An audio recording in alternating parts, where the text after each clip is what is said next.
Welcome back to the second day of the 10th anniversary London Annual Conference on Belarusian Studies. We are pleased today to be hosted by the Belarusian community in North London.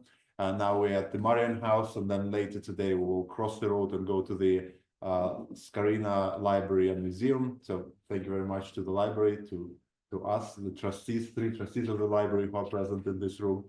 And we will have, I think, just 2 panels today. One will be dealing with museums and archives, and the second one will be dealing with literature.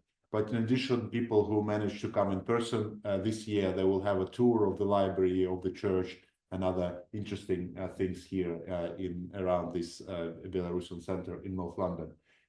With that, let me pass the microphone. Actually, have your own microphone to Paval, who is a trustee of the library, a semi-retired lawyer, and an active Belarusian here in London. Over to you, Paval. And do we have another panelist on this for this? Yes, please. You can sit here instead of me. Yeah, thanks, Gary. Can you hear me online? Yeah? Okay, warm welcome to everyone on this warm day. So Jared mentioned you're here on the premises of Marian House, which is part of this little community in North London. You can describe it as a little Belarusian village or religious and cultural center, but this is part of the great legacy left by the mighty post-war generation of Belarusians who came here after World War II and build a center, you know, this enduring legacy, you know, not just here in North London, but there's also a house in central London. So these people are very sort of generous and hardworking and patriotic Belarusians.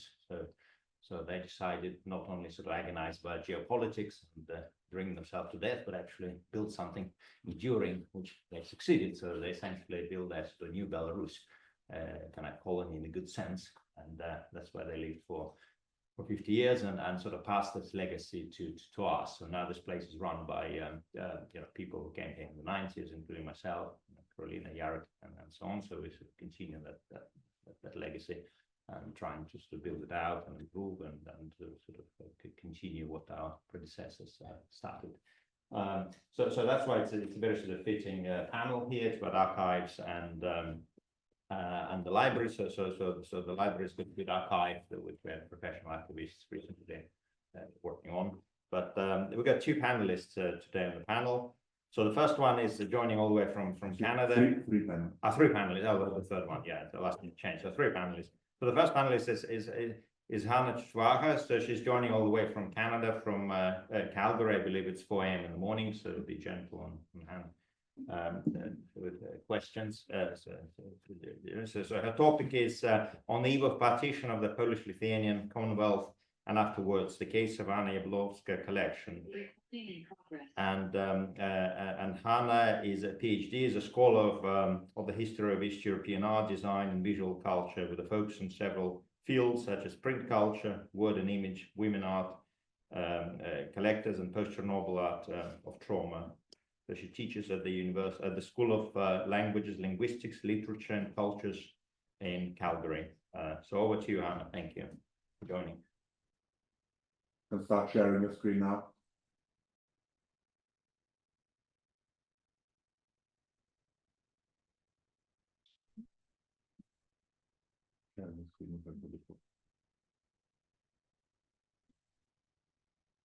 And now you need to unmute yourself.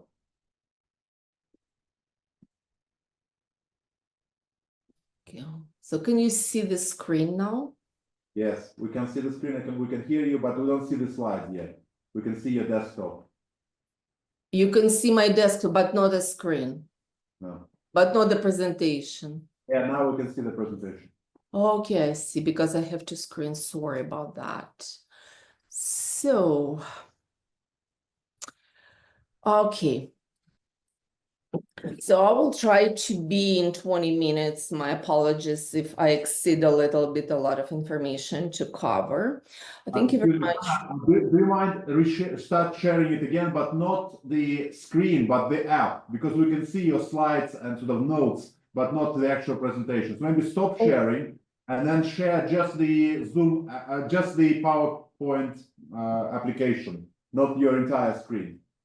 Stop sharing for the time being, and then start a new share. on Zoom. Yeah. And just select sharing one application, which will be PowerPoint. And then it should do the trick. Works now? Yeah, that's much better. It works. So it works now. So what should this? She's using two screens and that's the problem. Oh, you're using two screens, right? Yes. What should I do? Oh, the problem. Using just one screen. Oh, can you use just one screen if do you think? Okay.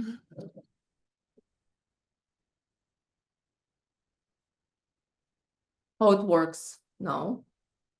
No. So maybe start once again sharing, and then let's the last attempt. If not, we'll adjust. So stop using the other screen and then share the app only, and see what happens.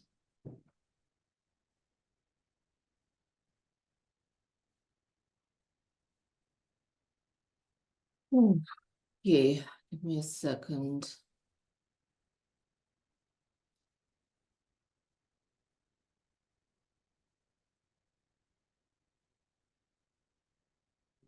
Let's see. So if you go to view mode or presentation mode, or it's called. Yeah, finally. My apologies. It's a little bit tricky. Yes, I have two screens, so it's a little bit tricky. Okay. So thank you very much for inviting me for the presentation, to do the presentation. Yes, it's 3 a.m. actually in Calgary. I will try to be sharp, and also I will try to do it in 20 minutes since there are two presenters, as I'm assuming. So, okay. Collecting art and curiosities in the 18th century Europe was extraordinarily fashionable among the elites. An enlightened person of noble origin collected various rarities from fossils to herbariums and artifacts from coins to everyday objects that could physically represent obtained knowledge, remote geographical locations, or could allegorically tell the stories via art objects or ethnographic items to inform beholders. In contrast to encyclopedic collections of curiosities and natural science cabinets, art was a signifier of lineage and served as a testimonial decor for whole staircases, or if placed in private chambers and bedrooms that communicated art, its owner's symbolic but intimate visual manifestation of human virtues or illustrated ancient mythologies. Not surprisingly, most of the collectors were educated noblemen. Women also collected as noble pastime, though lower rate as men, as educational opportunities were significantly less accessible. Women were commonly absent from formal collecting records, and it's an activity dominated by men. Potvin and Meisel affirm, I quote, the aura attached to collection reaffirms the gender divide that has long equated women with consumption and men with collection, end of quote. Exceptions were rare but noteworthy. One of such early female collectors with encyclopedic scope was Anna Paulina Jablonowska. Sadly, the fate of her collection, as well as many other private collections which belonged to the Polish-Lithuanian gentry, was devastating due to the tumultuous geopolitical situation in the Polish-Lithuanian Commonwealth, which was partitions and eventually lost its independence in 1794. So my paper is devoted to Anna Jablonowska's collector and fighter against partitions. It elucidates the trajectories of how the geopolitical shifts affected private collections and how cultural heritage was demolished and cultural memory has been severely erased. In 1765-66, Italian adventurist Giacomo Casanova visited Russian Empire. After his visit, he wrote, I quote, "It seems that Russia is the country where the gender expectations are turned upside down. Women here rule the government and lead the scientific organizations. They're responsible for the state administration and politics. These Tatar pretty women lack the only privilege to command the army. While such an observation was certainly sarcastic, it contained a grain of truth. The monarchs who ruled their empire through the most of the 18th century were almost exclusively women, and Catherine II has ascended the throne just 3 years prior to his visit. After Casanova left Russia, Catherine II invested much effort into the military campaigns that led to the empire's expansion. Catherine fulfilled the vision of her predecessors who wanted to see Russia westernized, Europeanized, and therefore extended the empire to the west by seizing a significant portion of the federal state of the Polish-Lithuanian Commonwealth. The partitions had long-term consequences and that affected culture, economy, religious life, and administration.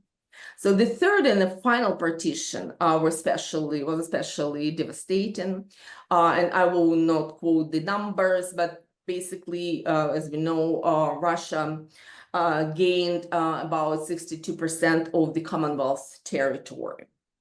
So the material culture of the people living in the Commonwealth was either subjected to destruction or sequestered and transported to Russia.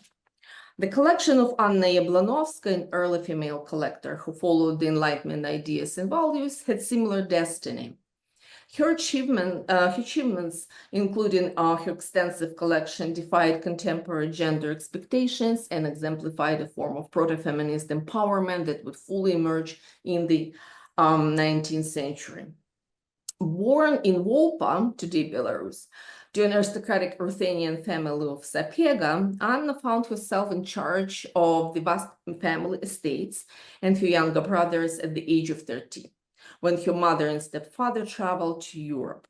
According to available correspondence, she was granted all the rights to make decisions regarding the maintenance of all properties and lands, which was unthinkable for a girl of her age, not only in the Grand Duchy of Lithuania, but in Europe in general. Anna Sapiega's home education was not limited to developing basic literacy, but included mathematics, physics, chemistry, biology, and geography.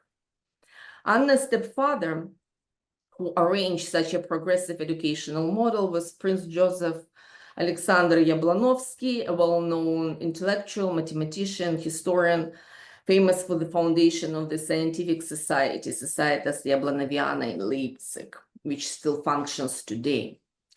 Despite her exceptional education and progressive views of her stepfather, Anna married her stepfather's cousin, 51 years old, Prince Jan Kajetan Jablonowski, at the age of 18. The newlyweds traveled to Europe, where Anna was introduced to the major European courts. Prince Jablonowski believed that he was equal to the royals. So she learned about major European scientific, economic, technical achievements. Later, she would introduce the latest economic innovations in her estates, establishing manufacturers, clinics, and stores. The marriage had purely economic grounds, and her husband was spending his life abroad as a guest to the European courts, while Anna was living alone. After Jablonowski's death, childless Anna inherited enormous real estate comprising 11 towns, 107 villages, and 24 agricultural estates.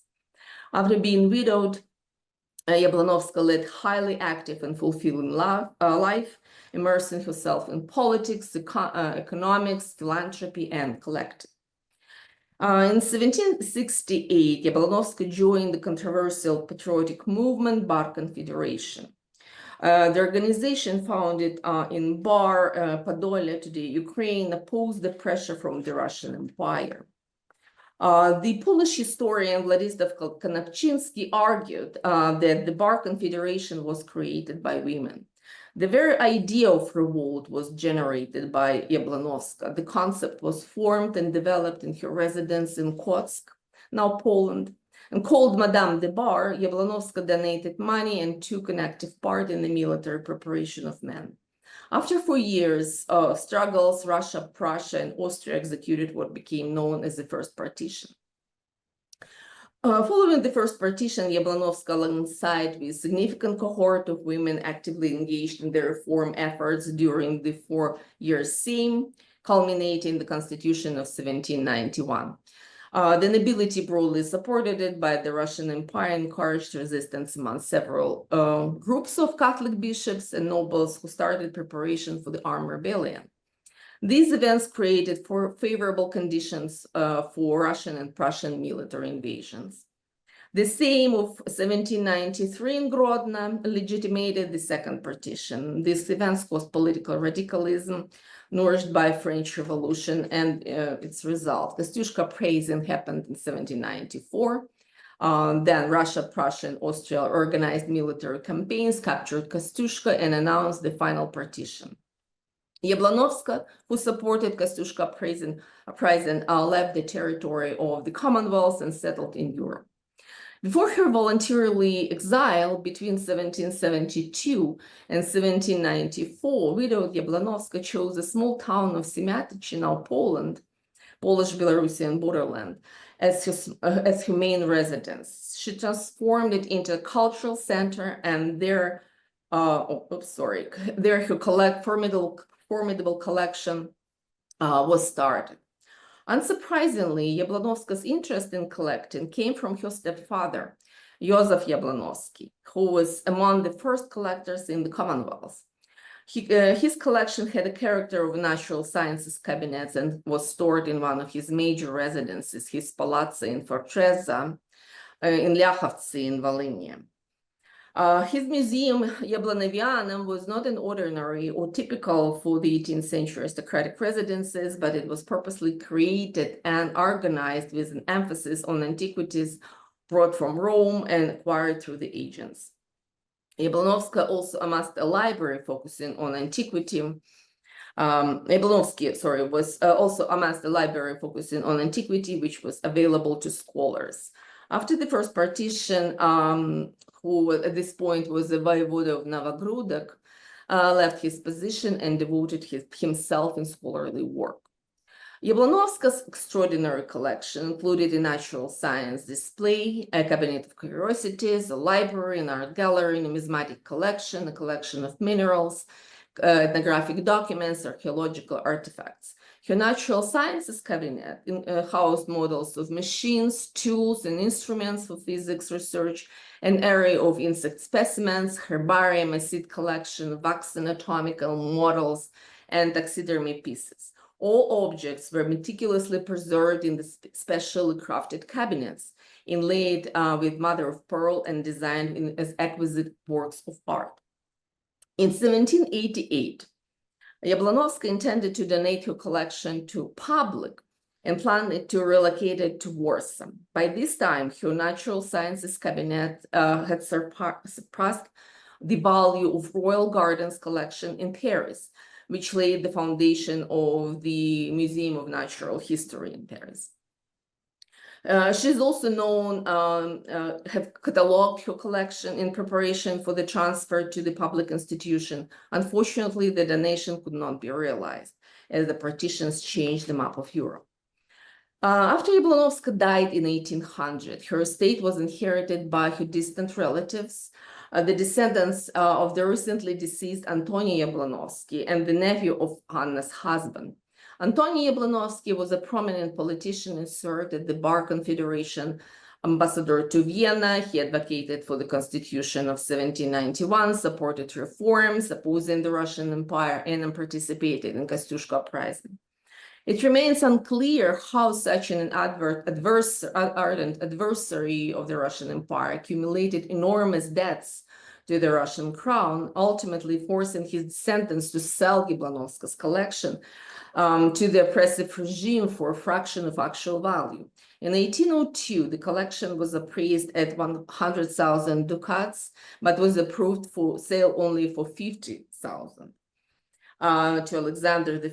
However, the actual price paid was just 21,798 ducats, 1/5 of its appraisal value. In 1802, the state appointed Vasily Severgin, a geologist and mineralogist from the Imperial Academy of Sciences, evaluated Jablonowska's collection before its transportation.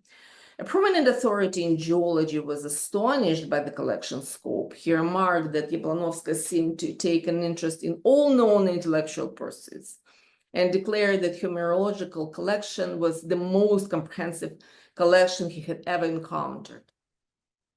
So there is just the numbers, what was how many objects her collection included. I will not pronounce every number to save time. So, but it was to noting that the documents circulating among the Russian state officials regarding the collection transfer to the Imperial Academy of Sciences incorrectly identify its owner as Jan Jabłonovski, Jabłonovska's late husband, who passed away long before the collection was even started. Eventually, the collection was transported to Grodno, where some fragile items were left behind, while the rest continued to Moscow. It is known that the collection successfully arrived to Moscow, but was destroyed in the fire of 1812. Nevertheless, the herbarium and a part of botanic collection and portion of numismatic collection was sent to St. Petersburg. This suggests that some objects might have survived into the 19th century and could still be found in the Russian museums today. After the Napoleonic Wars and the Congress of Vienna, the Congress of Poland was established as a semi-autonomous state under the Russian rule. However, the territories of today, Belarus, Lithuania, and Ukraine, once part of the Commonwealth, were fully integrated into the Russian Empire without any autonomy. The Russian authorities frequently violated both the autonomy and constitution of the Congress of Poland, and it led to the culminated in the November Uprising of 1830-31, which was suppressed by Nicholas I. Nicholas I was particularly hateful towards the participants of the November Uprising, and he ordered the confiscation and transfer of their estates, palaces, and art objects of the Polish-Lithuanian nobility, which continued for several years.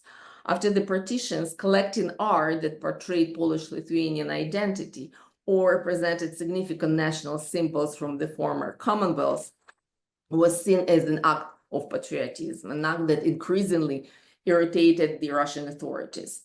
For instance, in 1832, the art collection of Eustachius Sapiega, a participant of the revolt, was sequestered and transported from Grodno to the Academy of Arts and to the Hermitage.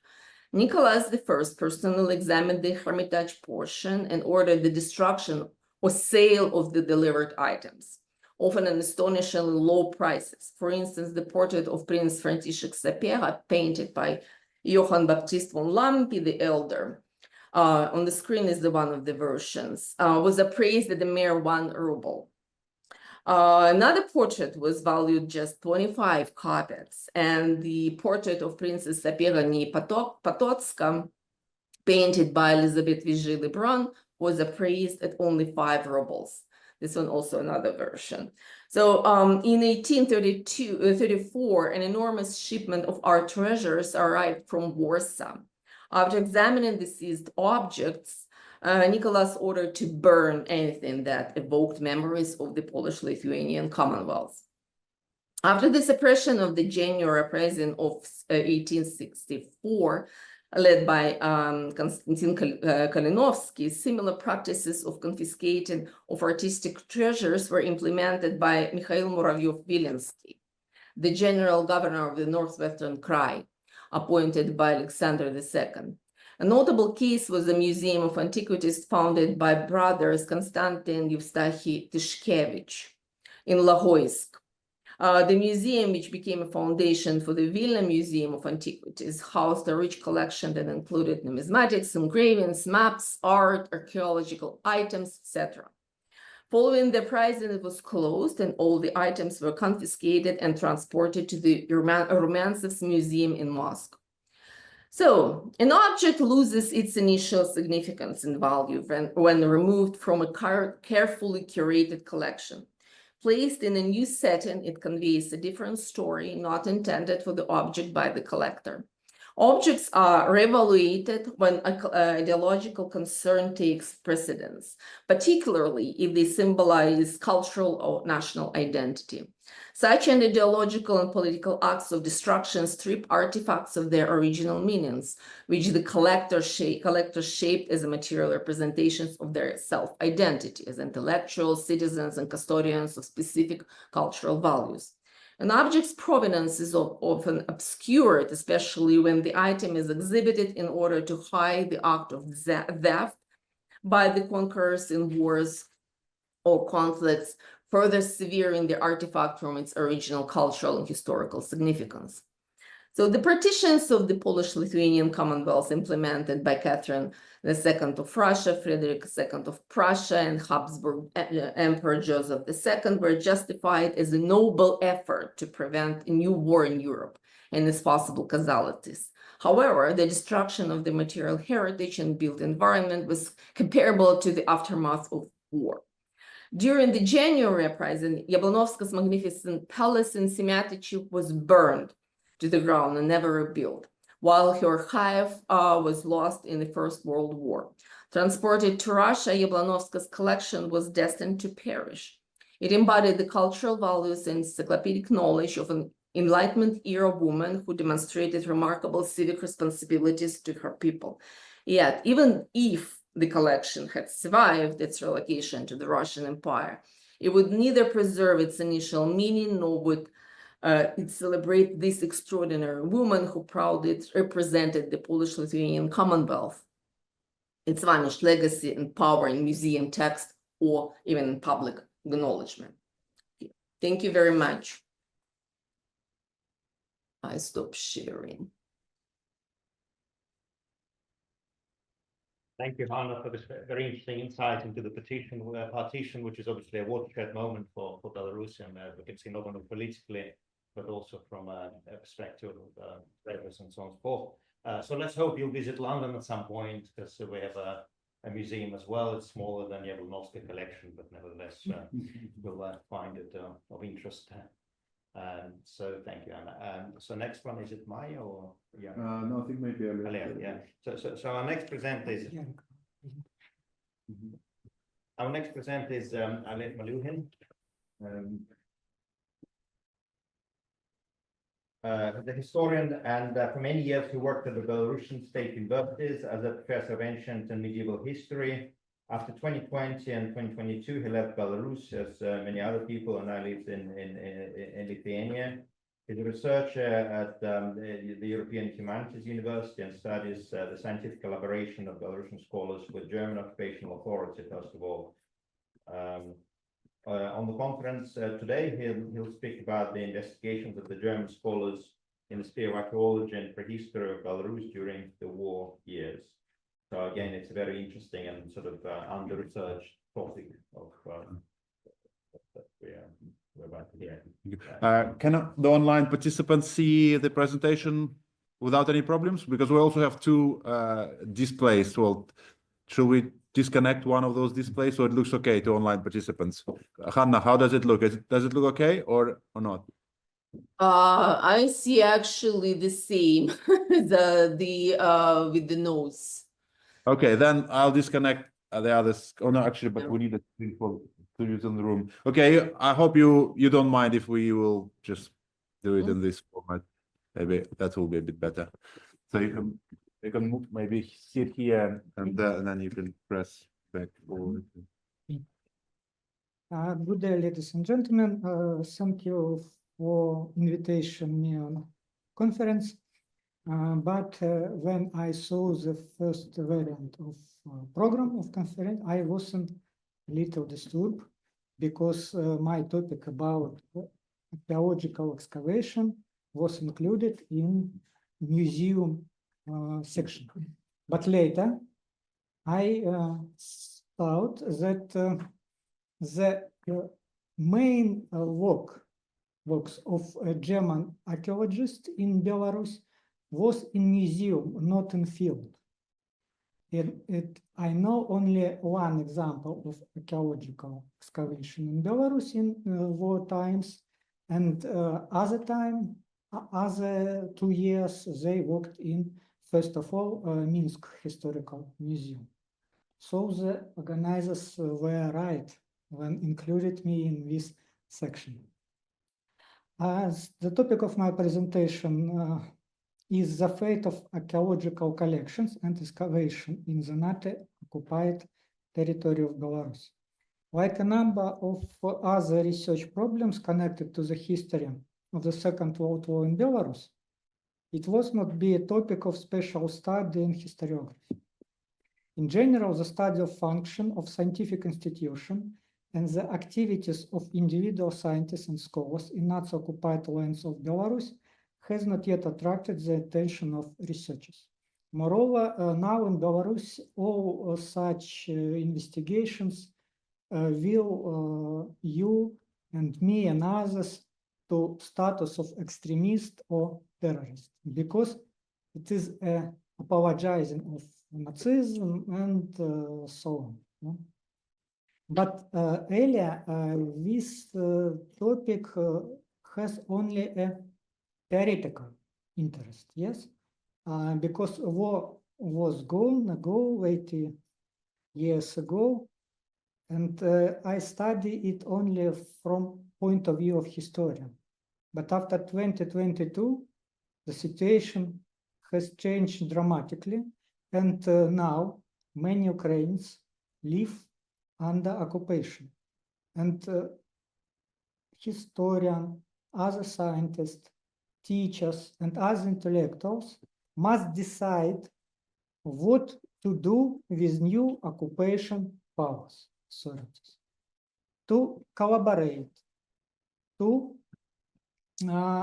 await this collaboration, to try to evacuate himself and their families in Ukrainian whole territories. Yes, and in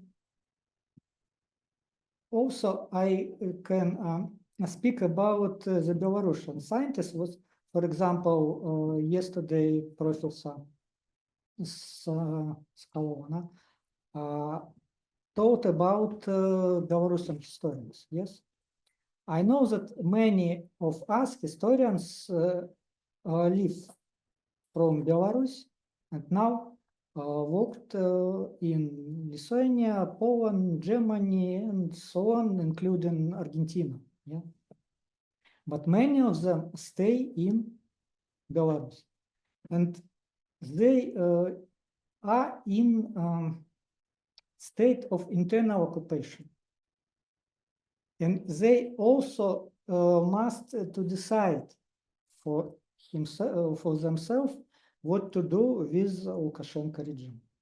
Yeah, it was preliminary remarks, maybe not for short. Okay, Nazi triangle. Yes, among the humanities in the Third Reich, the special triad, archaeology, folklore, and physical anthropology should be singled out, which made a special contribution to the construction of the ideological platform of the NSDAP.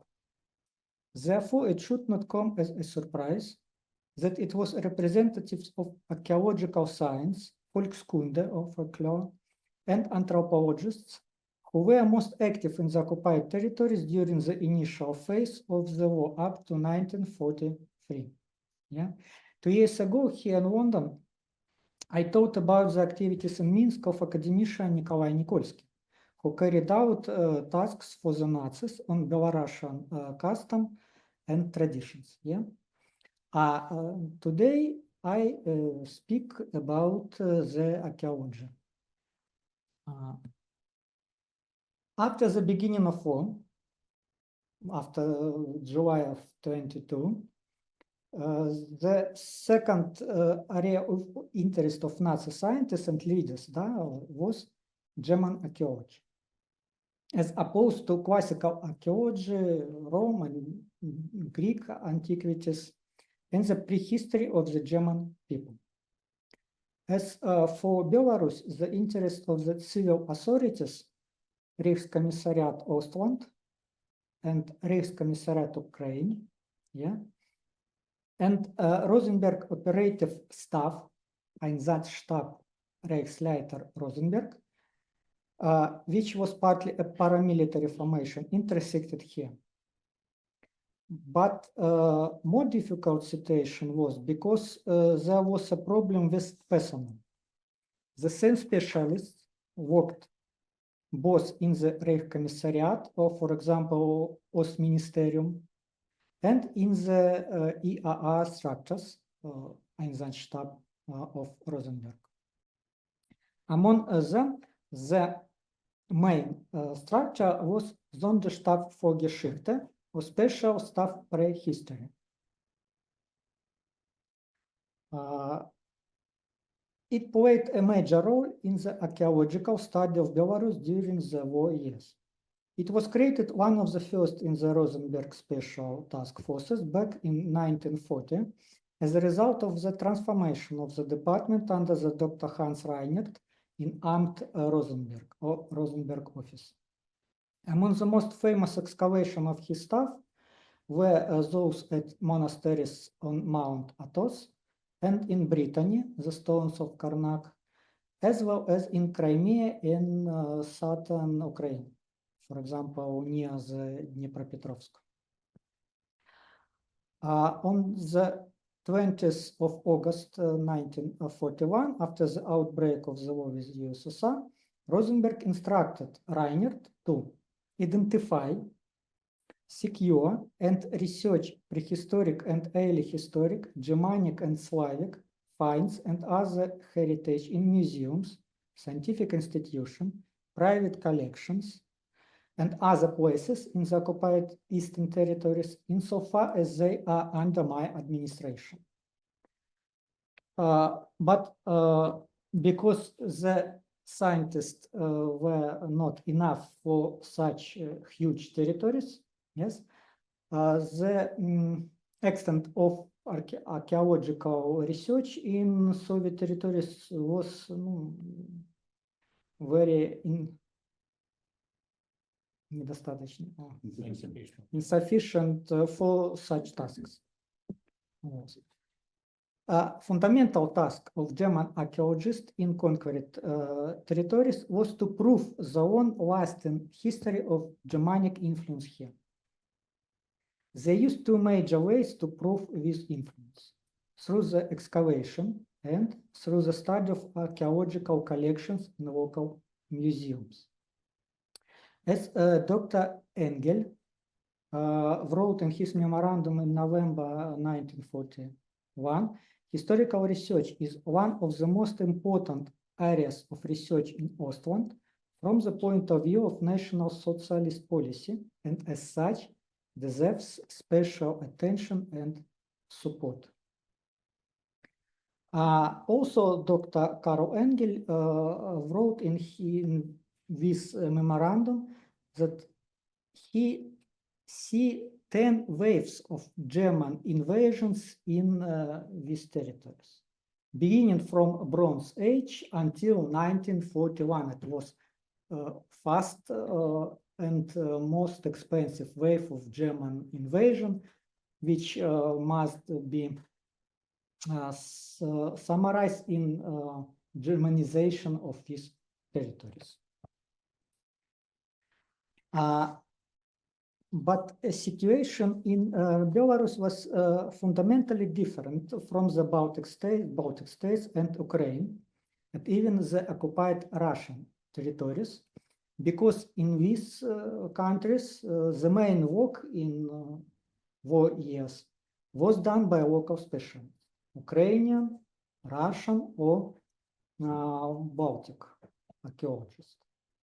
In Belarus, these specialists were absent. Practically all Belarusian archaeologists were repressed before the war during the Stalin's repression. Two archaeologists survived only in Belarus, Konstantin Mikhailovich Polikarpovich and Vasil Radivonovich Tarasenko, but they managed to evacuate to the Soviet rear after the outbreak of war. But German authorities tried to find out them on occupied territories and wrote the letters to local staff and asked where you may found Polikarpovich. I hear that Tarasenko lived here in village, but they both in this time were in Kazakhstan and Ural. On this reason, the main work in Belarus were carried out by German specialists. And main of them was Dr. Karl Engel, chief specialist of Sonderstab Prehistory in Ostland. Was an archaeologist from the University of Greifswald in Pomerania. He was a specialist in the archaeology of East Prussia and the Baltic states, had worked before the war in Riga for several years. He had good connections with local scholars. For example, the article about Karl Engel is in Wikipedia on German language and in Lithuanian language because he carried out excavation in modern territory of Lithuania, former Prussia. Between 1942 and 1945, he was rector of the University of Greifswald. And he worked in occupied territories time from time, 2 or 3 times in a year. The main archaeological research in Belarus was connected with little village Preluki near Minsk in southwest of Minsk. Yes, it was carried out in 1942. But when Dr. Engel drew up a plan for archaeological work in Ostland in the spring of 1942, he was not sure that any excavations would be possible in Belarus, primarily because of the military situation. Nevertheless, already in June, Wilhelm Kube and his adjutant Karl Wildenstein started excavation a barrow near the summer residence of Gauleita in Preluki. You can hear this modern building of this residential, and it is German representatives of Einsatzstab Rosenberg and Reichskommissariat Ostland on the proposed site of archaeological research in 1942. One mound was excavated. In it, they found the skeleton of a woman, identified as a noble Germanic woman with burial equipment. 2 more female skeletons were found next to him.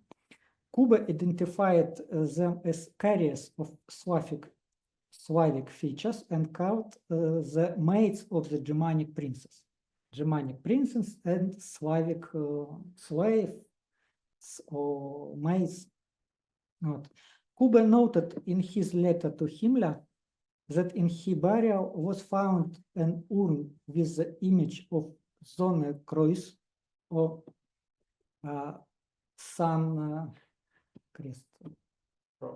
Sun Cross, yeah, dating back to the 11th century, and a bronze ring with the Zig rune. Accordingly, the barrow was dated to the late Varangian period.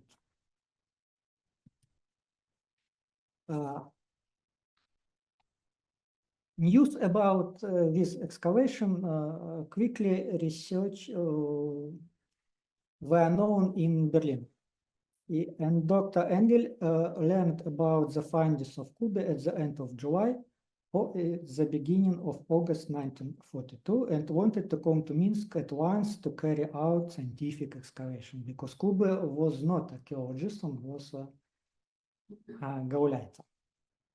But the trip took place only in the middle of September.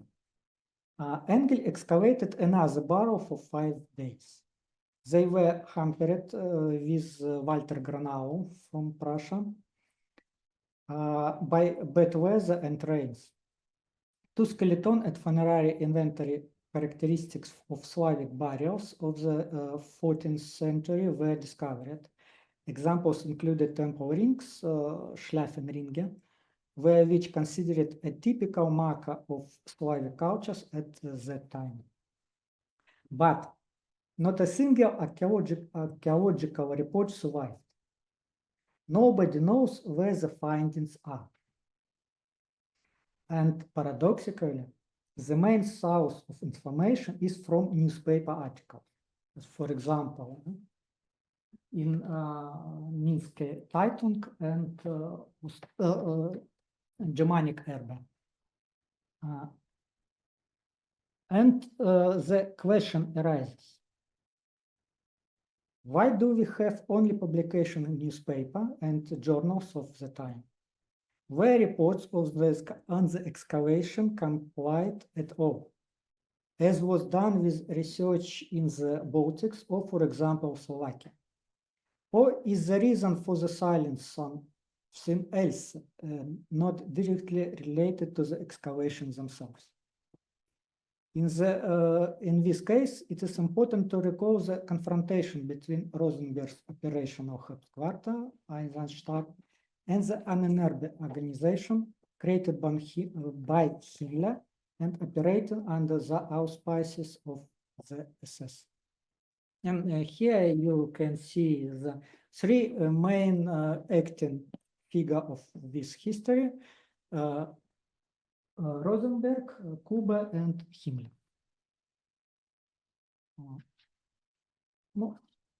Organization with its full name, Forschungsgemeinschaft Deutsche Annenerbe, consists of academic and scientists from the broad range of academical disciplines who fostered the idea that Germans descended from an Aryan race was racially superior to other racial groups. And in the interest of two Nazi structures overlapped in many territories, including occupied Soviet ones. But what about Belarus? If in brief, archaeology was a battleground between Einsatsstab and Annenerbe. And Kuba wrote the letter to Himmler about the result of excavation and plan for next year. Yes, he proposed Himmler to carry out the excavation not with Einsatsstab staff, but with representative of Annenerbe. Besides, he was subdued to Rosenberg and his tractor. And in my opinion, it was the main reason for conflict between civil administration in Belarus with Kuba as his head and Einsatsstab and Dr. Engel. As we know, in 1943 or 1944, there were no archaeological excavation in Belarus. And main focus was made on work with archaeological collection of Minsk Historical Museum. Firstly, Walter Granau and later Dr. Ellen Haupt.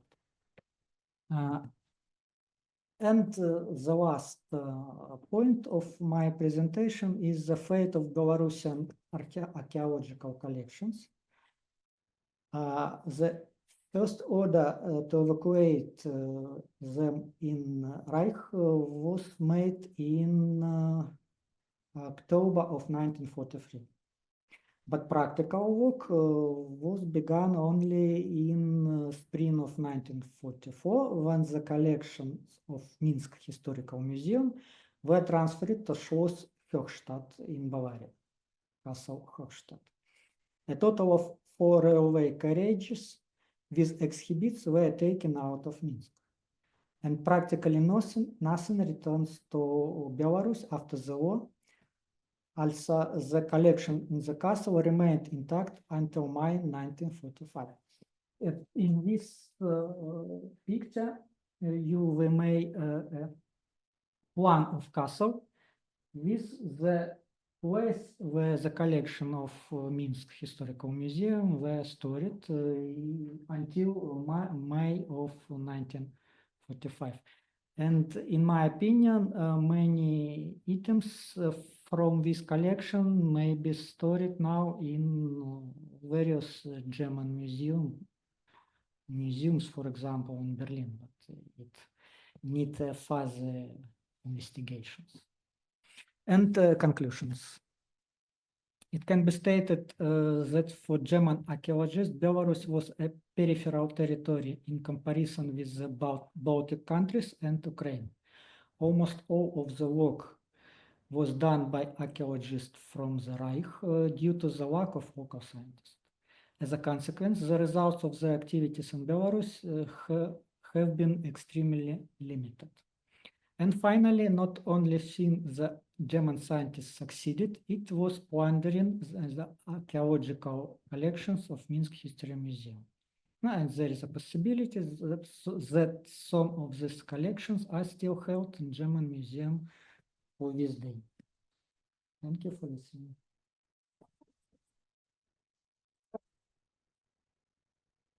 Thank you very much, Oleg. Yeah, it's fascinating how dictatorships sort of try to adapt history and even archaeology to support their ideologies.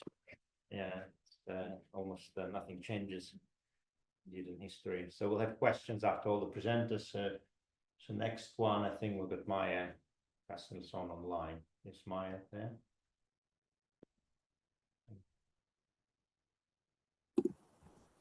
Hi, Maya. Hello.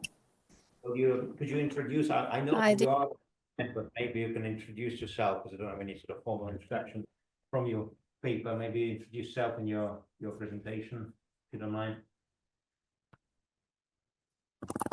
Yes, sure.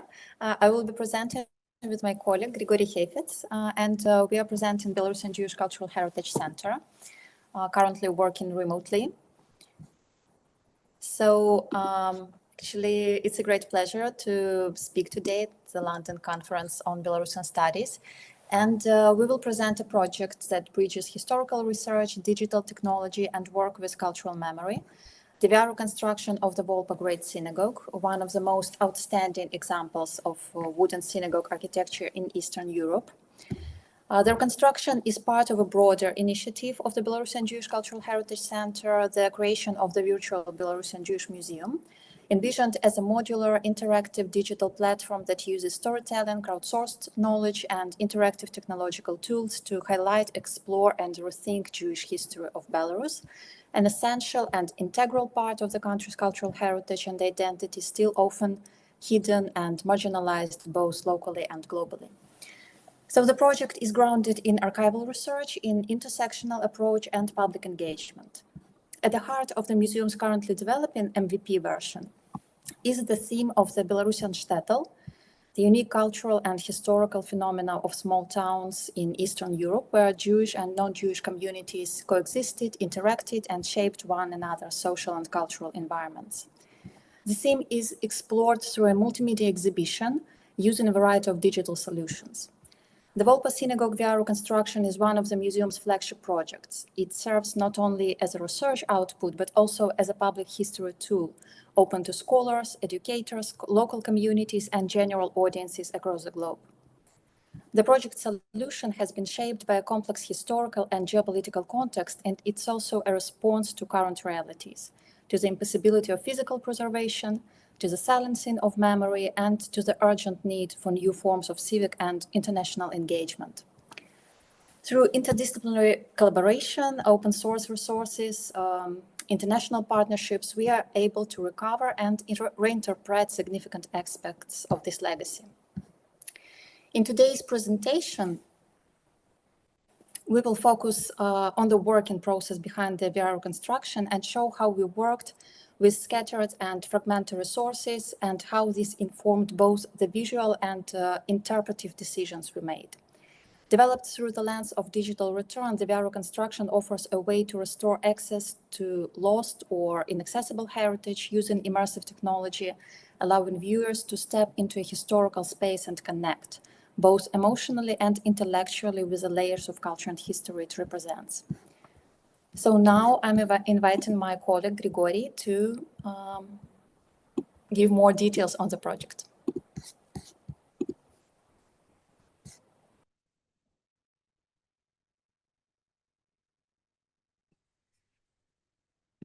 Hello, everyone. So my name is Grigory Hefets, and I'm a creator of digital projects at the Belarusian Jewish Cultural Heritage Center. And I'm delighted to continue today's presentation by sharing insights into the work and practices behind the project. So the first exhibition currently being developed for the virtual museum MVP launch is dedicated to the virtual reconstruction of 4 significant synagogues, each representing distinct architectural styles, historical periods, and geocultural influences, reflecting the diversity of Jewish life in Belarusian towns. The exhibition features the great synagogues of Bychów, Slonim, Ashmiany, and Volpa. While the first 3 are still standing, although empty and neglected, the Volpa synagogue was destroyed during the World War II.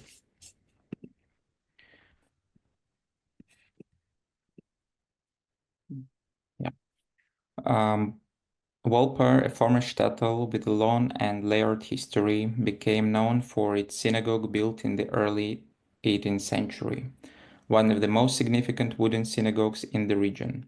Its architecture and interior reflected both local craftsmanship and broader cultural exchanges within the Polish-Lithuanian Commonwealth. Destroyed in the 1940s, the building survives only in historical photographs, architectural drawings, and the work of scholars who documented it prior to its destruction. These fragmentary sources became the foundation of our reconstruction process. Using them, we carefully recreated the synagogue's architecture, interiors, and painting surfaces and details. So our team included historians, 3D modelers, IT developers, artist restorers, sound designers, and curators. The process was deeply collaborative and research-centered. We gathered and cross-checked archival materials from diverse public sources, historical documents, architectural blueprints, early 20th century photographs, and written accounts. One important discovery during the research was that the synagogue underwent significant interior renovations in the 1920s. This raised the question which version to reconstruct. Rather than choosing, we decided to model both versions, pre- and post-renovation, allowing users to explore how the space evolved over time and understand the layered nature of historical environments. The next stage in our work after research involved our 3D modelers who translated the historical data into the digital realm. Using advanced 3D modeling software, they recreated the synagogue's exterior and interior. So we literally built the structure layer by layer.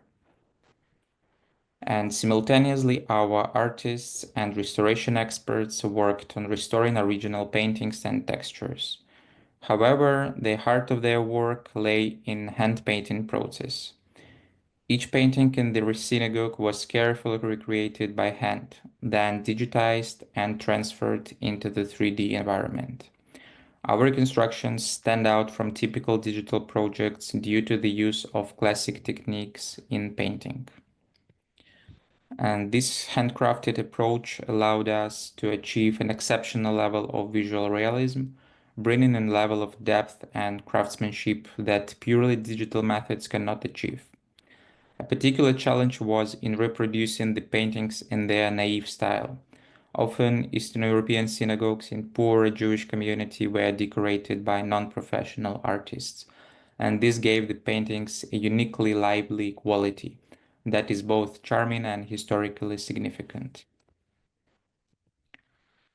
The completed model was then integrated into a fully immersive VR experience. Users can walk through the space guided by multilingual audio tour providing interpretive commentary on architecture and historical contexts.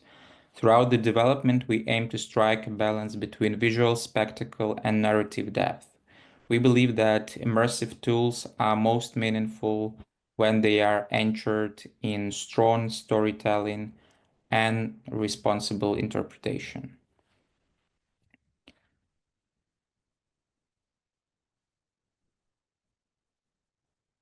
In parallel, we created a 360-degree view of the current site. Now it's a memorial park with no visible trace of the synagogue and no mention of it.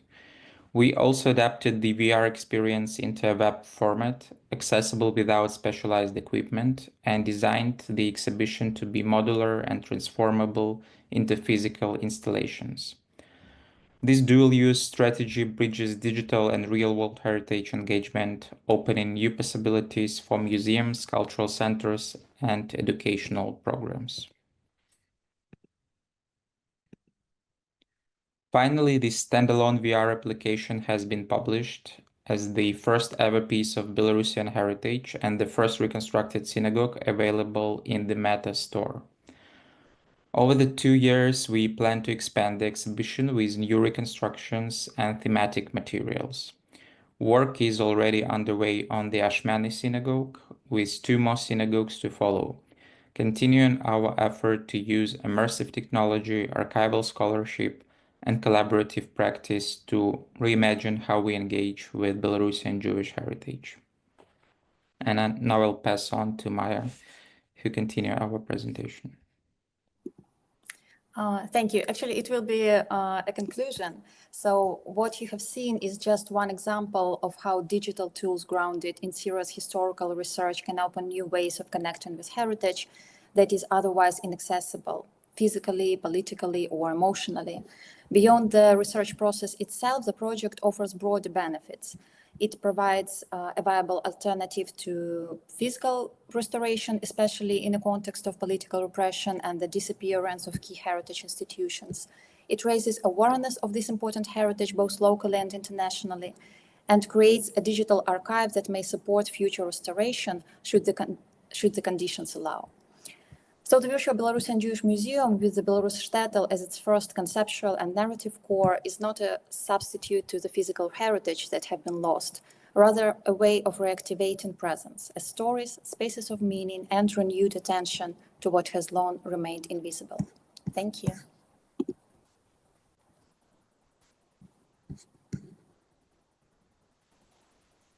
Thank you, Maya and Grigory. It's certainly a fascinating, very useful project. Let's hope one day the synagogue will be restored physically as well. So it's important, to keep it virtually for now. But yeah, it's certainly sort of shows the richness of Belarusian culture and also the dimensions, multi-ethnic and multi-religious. Yeah, fantastic effort. Well done. So now I'll open the floor to questions to our 3 presenters. We'll have 15 minutes for questions. Yeah, Hanna, Oleg, and Maya, Grigory. Sure. I have a question for Please, yeah. for Maya, if I may. I was wondering how much of your inputs were processed and digitized in Belarus, and whether you needed to use people outside of Belarus, and whether it's easy to replicate what you are doing, because we here at the Skaryna Library and Museum, we also have some ideas about using virtual reality, but we haven't done much in terms of implementing it. So these are the questions: whether you've done most of it in Belarus, and whether it's possible to replicate it in other contexts. How difficult it was. I don't know. Maybe it's also for Grigory, whoever is more qualified to answer this question. Yeah, I think that I will start and Grigory will continue. So actually we are working both with experts and part of the team is still in Belarus, particularly our artists and restorers, and they are one of the core parts of this project. So we hope that we can continue this collaboration. And yeah, actually the other work can be done remotely, and maybe some of the details can be provided by Grigory. Yeah, I just wanted to add that unfortunately we don't have access to some physical objects that are still standing now in Belarus, like Bychów Synagogue, Slavonic Synagogue, and Ashmani Synagogue. That we are working on, and this is the challenge we face, and we have to work remotely with the data and materials which are available online. But still, as Maya said, we have partners still that are now in Belarus, which are helping out our efforts to be recreated, and this is the opportunity we still have, which is really helpful for our work. And can it be replicated? In other words, if we have other ideas about object space in Belarus, can using your experience really facilitate doing something similar about other objects?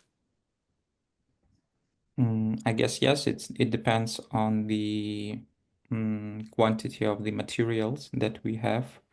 I mean, photographs, drawings, some blueprints. In case we have a lot of materials, then it opens the opportunity to reconstruct and to replicate it. Excellent. Thank you. Okay, Karolina.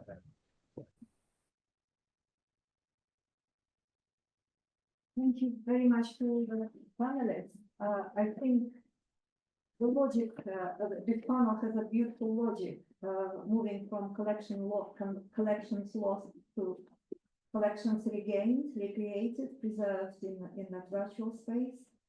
It's a very, very moving experience. I have a question to Hanna first. Fascinating discovery of that woman aristocrat, collector, patron. And in the history of Belarus, there is another woman who can be parallel to that, is Knyagina Countess Magdalena Radziwiłł. Would you say we can construct a typology of a wealthy woman aristocrat who is engaged in patronage and funding arts, collecting and supporting national movements? And I have a question to Oleg. We have, could you please expand a little bit on the history of recovering those collections that were taken out of the country with the Nazis? We have an experience of some objects from the Lastovsky expedition, the wooden labels returned from Germany. Could you please say whether there were any other successful attempts to return those objects? Thank you very much. Maybe I'll expand on Karolina's question. Were any efforts made by Belarusians who collaborate with the Germans to preserve, say, did they lobby the Germans saying that maybe we should keep those objects in Belarus? Because we're aware of some people during the war who try to preserve things at a sort of personal level. Just so if you're aware of any of those efforts, kind of part of Karolina's questions. Well, maybe Hanna first, yeah. But, sure, if I understood correctly the question, because it was a little bit, sound was a little bit like low. So if there is a pattern in Belarus in other women, aristocratic women, did I discover other women collectors in Belarus, right? If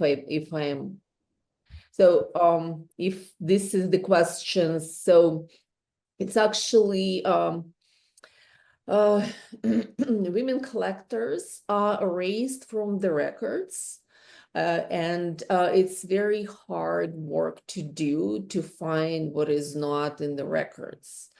So it's like just like a mosaic. You find something, you start digging, and it's really, really difficult to find. So I'm very much open to discussions, suggestions, names, anything which would help with my research. Also, yes, the Radziwiłł family was very influential in Belarus, and they had the collections, of course.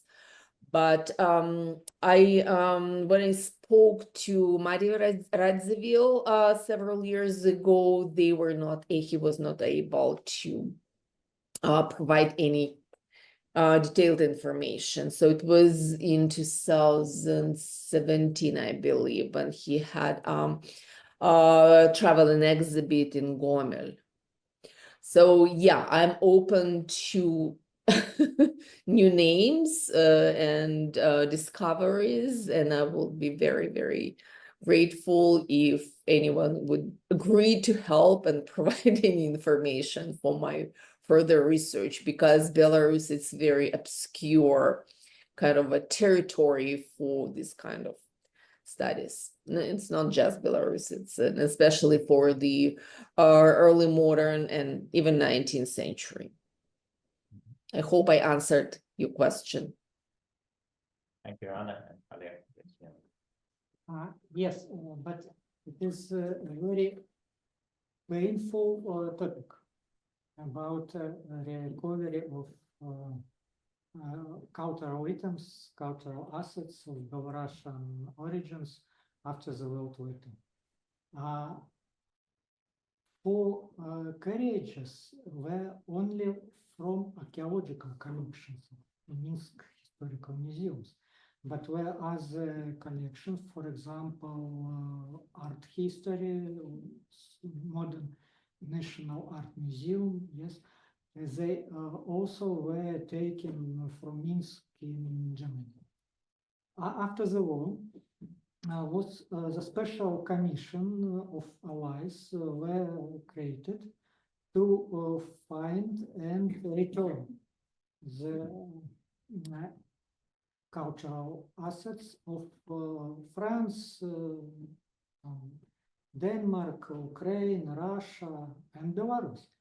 But as I saw in documents, only several hundred items from Minsk were returned in country, in BSSR. Other, we know their destiny, their fate. Maybe it were stolen by the, for example, American privates. Maybe they were burned or exterminated during the war. Maybe they now in other German collections. But I know that many cultural assets were taken in USSR, but not in Belarus. And can be found, for example, in Leningrad, Petersburg, in Moscow, and even in Omsk. It was such situation was not only with archaeological items, but with books. For example, many books from Lenin Library were transferred to Moscow and Ural, Siberia, and so on. And as I know, nobody after the 1945-46, when these transfers were made, nobody in Belarus not tried to found these items in Germany. Only Anton Shukelowitz, former head of Minsk Historical Museum, during his stay in Germany in 1944-1949, before his immigration in USA, he tried to found and to know the fate of this collection. And several items were taken from German collections after the 1991. After the Belarusian independence, yes.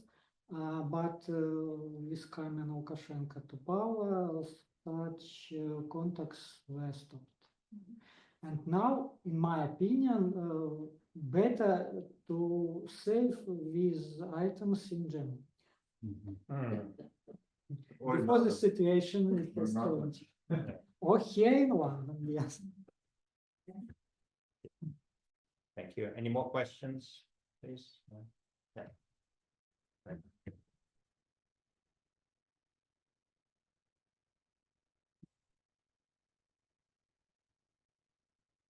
My question is to Dr. Maliugin. This may be a silly question, but we know that the Nazis considered the Slavs to be an inferior nation. Why were they interested in taking stuff from Slavic museums to their country. Maybe another question, that's the last one, the last round of questions before the break. Yeah. Any more questions from the room? Or Well, I've got one for maybe Grigory. You mentioned. Saying there's no sound. Yeah. Partitions. Can you hear us? Can people online hear us? No? No? Let's see. Yeah, I can. Just a moment. Can you say something, Paul? Yeah, can you hear us online? Yeah. Oh, they can, yeah. So we'll hear you, Yeah. but not this microphone settings, so let me just do it like this. So you ask your question and we'll. Yeah, I've got a question for Grigory. You mentioned that the synagogue that was subsequently destroyed was actually rebuilt in the 20s. So I assume it was on the Polish side of the border, because I would assume the Soviets wouldn't bother restoring synagogues in the 1920s, given the sort of suppression of religion. That's my question for. Yeah, can you please repeat it because it was really hardly. Synagogue that, the destroyed synagogue was rebuilt in the 1920s, so I assume it was on the Polish side of the border, not on the Soviet side, because I'd be surprised if the Soviets rebuilt synagogues in the 20s. Yeah, but it actually wasn't rebuilt in 1920s. I don't know. I thought you said it was reconstructed or something, refurbished, no? No. It No, was. maybe I misheard. It was just renovated. It was the update of the interior, so it wasn't like a reconstruction of the synagogue I see, itself. okay. It was kind of renovation of paintings and textures inside the synagogue, and yeah. So, But which region is it the synagogue was? Which? Grodno region. In Grodno, so it was on the Polish side. Yeah, okay. Yeah. Correct. Maybe you could repeat quickly. I think I know the problem with the microphone, so you just ask your question again, so that Thank you people very much. online can hear.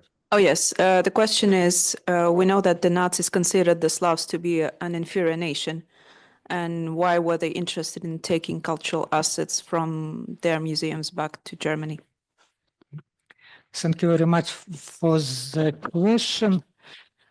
If in brief, the picture we know from Soviet sources is not complete, yes, because it was the position of Nazi leaders. Hitler, Himmler, but not Rosenberg, for example, and not Kuba. Yes, and about the Kuba role in Belarusian history, the Belarusian historians known only in after the 1941 when they can read the documents from Bundesarchiv, for example, and for scientists who worked on Rosenberg, who worked on Himmler in Annenerbe, it was a very different situation with Slavic culture, with Slavic historical past, and so on. And they were interested in surviving of these assets. Moreover, in many internal documents of Einsatzstab was stressed that these collections were not looted but evacuated for saving. And after the war, they planned returned to the home, on the home. For example, a book collection from Smolensk, Minsk Historical Museum collections, and archives. One exceptions from this rule is documents and items that has a value for German history. Such items must be preserved in Reich. Other must be returned on homeland. In such situation, the German scientists try to save these cultural assets from war and dangers of war. Yeah, thanks, Oleg. Yeah, that's my understanding as well. Nazis' view on Belarusians were sort of schizophrenic. They ranged from sort of Cuba's view that Belarusians were Aryan to sort of Himmler's view that Belarusians were subhuman and should be sort of exterminated. So there was no single view there, depended on the sort of particular Nazi in question. I think, yeah.